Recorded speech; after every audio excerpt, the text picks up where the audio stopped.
Ethan Ghazi writes often for the Pakistani daily newspaper Dawn and contributes to the Huffington Post, as well as writing frequently on his own website. In his writing and frequent public speaking, he works to help improve Americans' awareness of both the historic and contemporary situations in both Pakistan and in Haiti. Today he is here with us to speak on a timely issue. His talk is entitled, Can Muslims Be American? An American View. He will also be available at the end of his talk for a book signing. So now, without further ado, please give a warm welcome to Mr. Ethan Ghazi. I'm going to do something different than what I had originally planned. I had originally planned to write out, I saw this occasion as an opportunity to write and prepare and deliver a sort of fully fledged statement about Muslims in America from my point of view as admittedly a non-Muslim, a friend of Muslims, a friend of Pakistanis, but someone who is not a Muslim, is very much a non-Muslim, white, mainstream American, but someone who spent a lot of time in Pakistan in particular and who's very concerned with the Pakistani community in particular and more generally Muslims in America these days for a couple of reasons. But I stepped back from that plan and decided instead of laying a 30-minute prepared text on you, I want to have a conversation. And that's really for a couple of reasons. One is that because of the subject matter that we're dealing with tonight, subject matter that's very familiar to all of you as Muslims and quite familiar to me as well, I know very well that there's always plenty of conversation to be had. I also know that I, as a non-Muslim, am in a position of, it would be a little bit presumptuous of me as a non-Muslim to come here, particularly to this institution, and tell you anything like what I think Muslims' roles in America should be, or whether I think Muslims can be American. That's not what I should be doing, and it's not what I will be doing tonight. The question that is the title of my talk is, can Muslims be American? An American view. The answer is very short and obvious, so I could make my speech very short. The answer obviously is yes.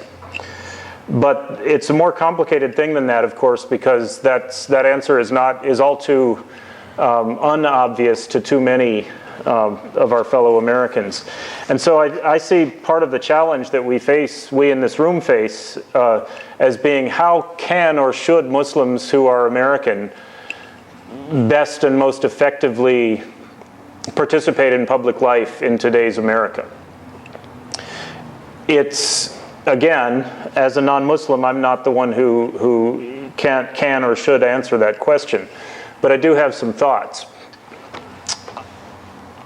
I know from my own experience and also from my own 47 years on this planet and my awareness of American history, one thing I know is that in America, communities that make noise get noticed and get respected. Communities that stand up and insist on being noticed and respected get that. You deserve it regardless. You are entitled to full respect for your position as Americans, fully fledged, fully entitled Americans in this society like anybody else, regardless of your behavior or your public presence.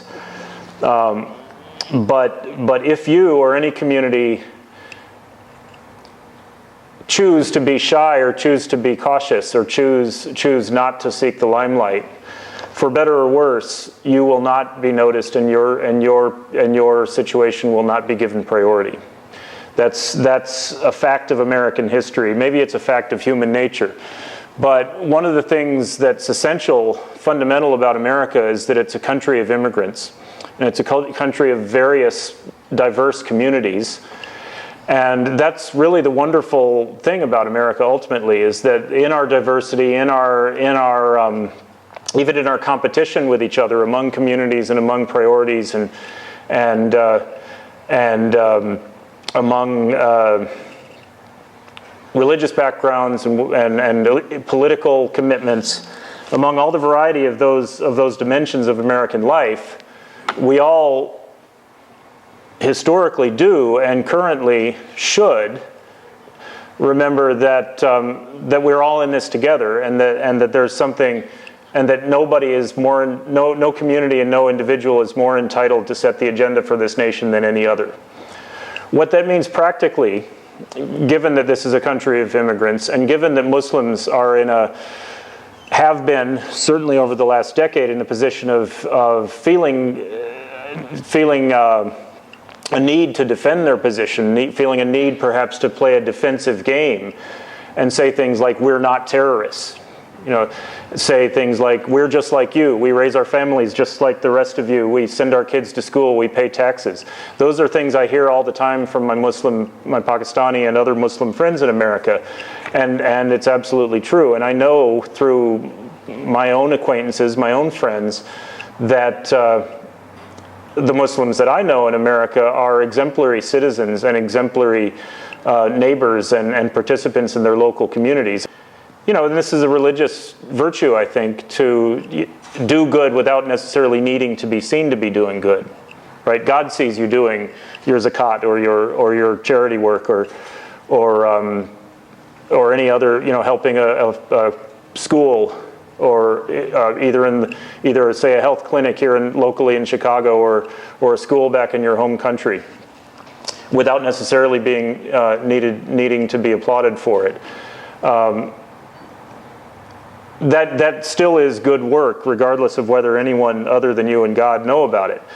But in terms of public life, if the wider public doesn't know more about who you actually are and what you actually do and what you're about, then your role in public life will be less.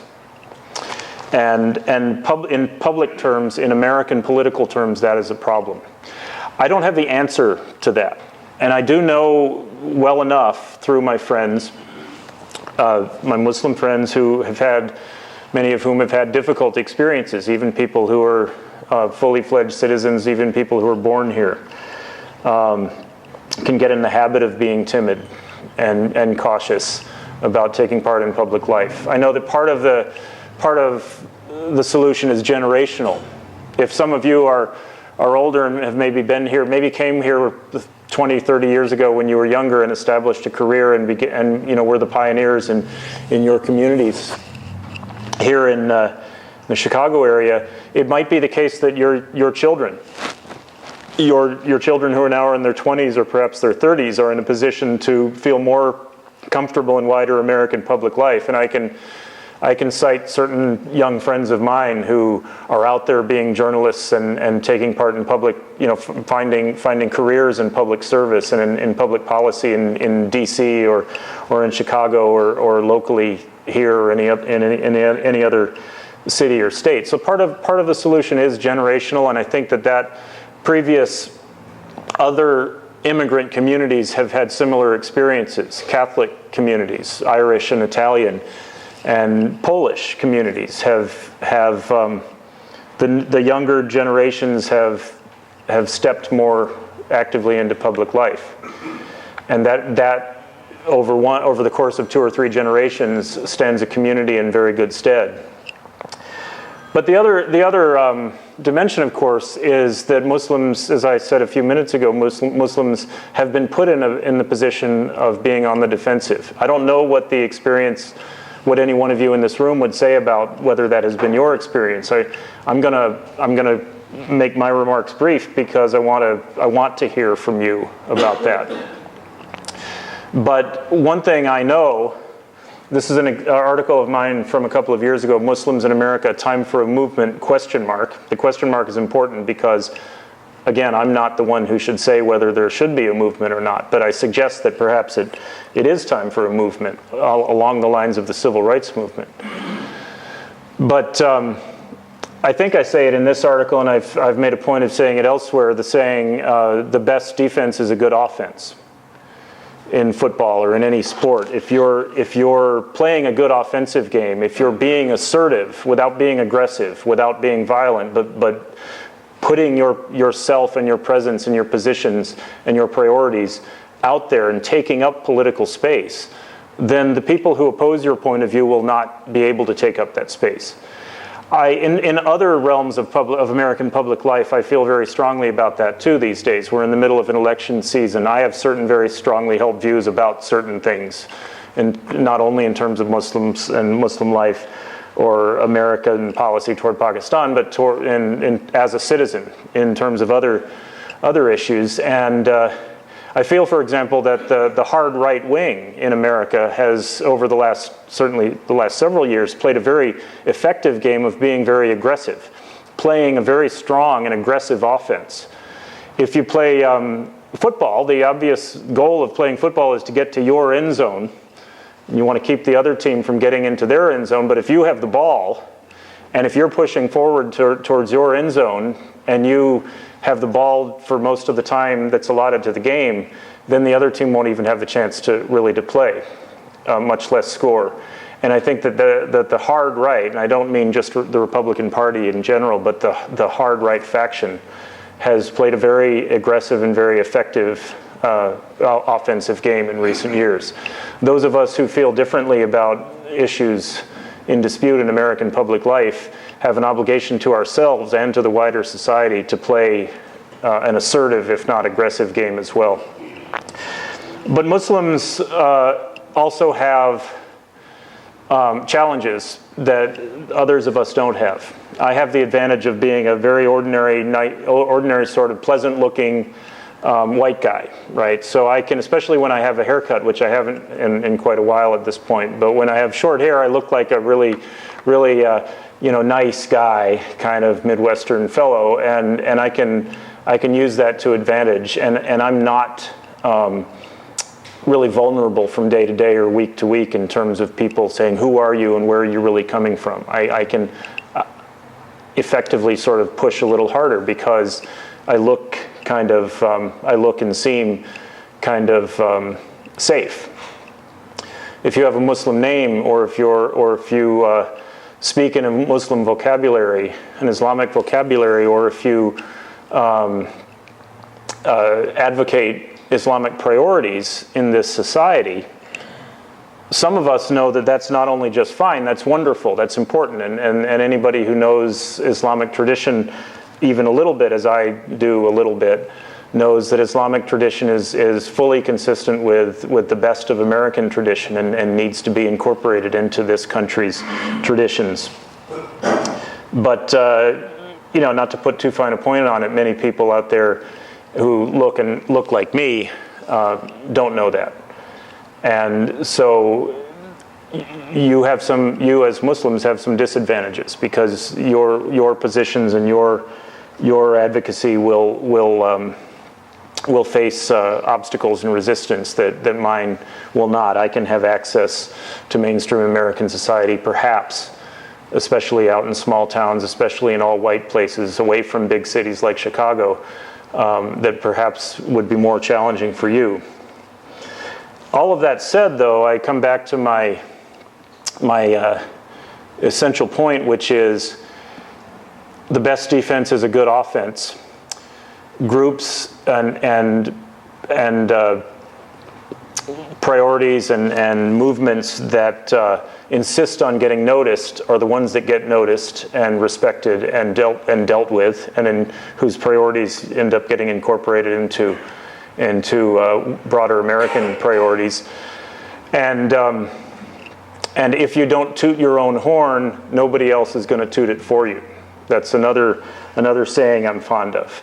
If we look back on it in American history at the most effective, successful social and political movements, we see that assertiveness is always an important aspect of what an important ingredient of any ultimate success. The civil rights movement of the 1950s and 60s is an obvious example. Without Martin Luther King and his many courageous colleagues, we single out King as the great leader, which he was, but there were many people. He was only carrying the movement, sort of embodying the movement and articulating the movement for many people who put their lives on the line and in many cases lost their lives over a couple of decades, several decades. the assertiveness that was embodied in someone like that, in a movement like that, allowed for some partial but very important changes in this society and its priorities.